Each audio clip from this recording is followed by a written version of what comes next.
Dr. Reddy is a hot stock these days, has come out with its third quarter numbers. The company's consolidated revenues higher by 12% year-on-year, that is, at 4,930 crore rupees.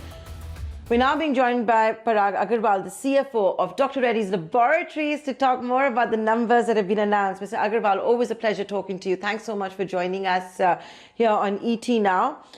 Tell us a bit about the quarter, and especially India and the US business, how they have performed, and the outlook, if any, that you can give us for the coming quarters. Yes, Q3 was actually another strong quarter, with our revenues growing at 12% and with our operating margins also growing by about 10 to 11%.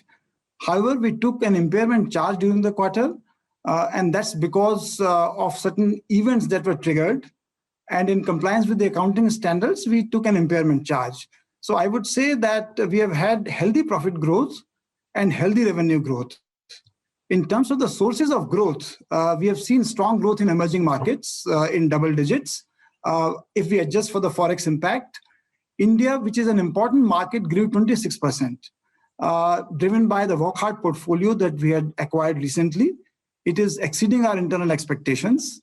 And one of our brands has actually, for the first time, entered the top 20 brands, which is Reddy. So overall, a strong growth in India. And we are also seeing a gradual pickup in the market momentum in India.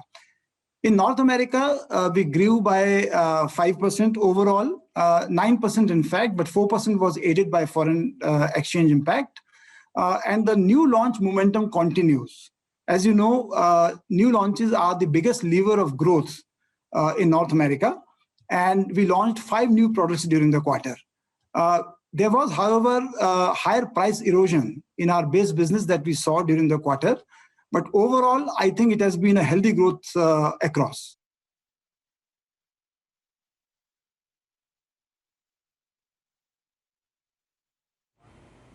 But this quarter-on-quarter decline that we have seen, what's that about? And is it going to continue to happen? The key driver for this decline is indeed price erosion. Some of the molecules in our base portfolio saw competition, new competitors entered, and that impacted price erosion. In the first half of this year, the price erosion was a bit muted because our customers were more focused on avoiding supply disruption. But we are now seeing a return to the normal RFP cycle, with price erosion going up compared to the first half.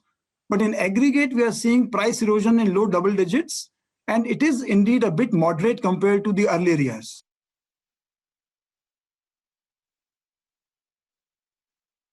But do you expect the US business to pick up, especially, with this whole pricing thing as far as generics go that you were telling me about?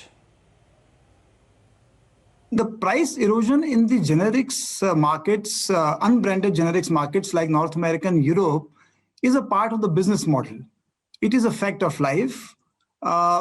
We do think that the price erosion that we are now seeing is nowhere compared to what we saw in 2015, 2016, but it will continue. And our strategy to mitigate the impact of price erosion is to launch new products with an increasing proportion of complex and differentiated products with limited competition. So that's the strategy to de-risk.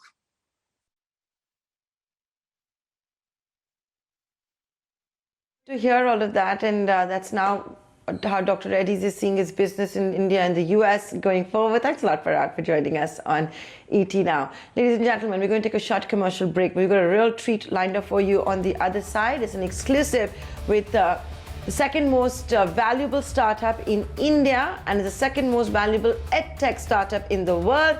It is the founder of Byju's, Ravindran Byju, exclusive. He's media reticent. You haven't seen him in a while. He's going to be on the other side of this break.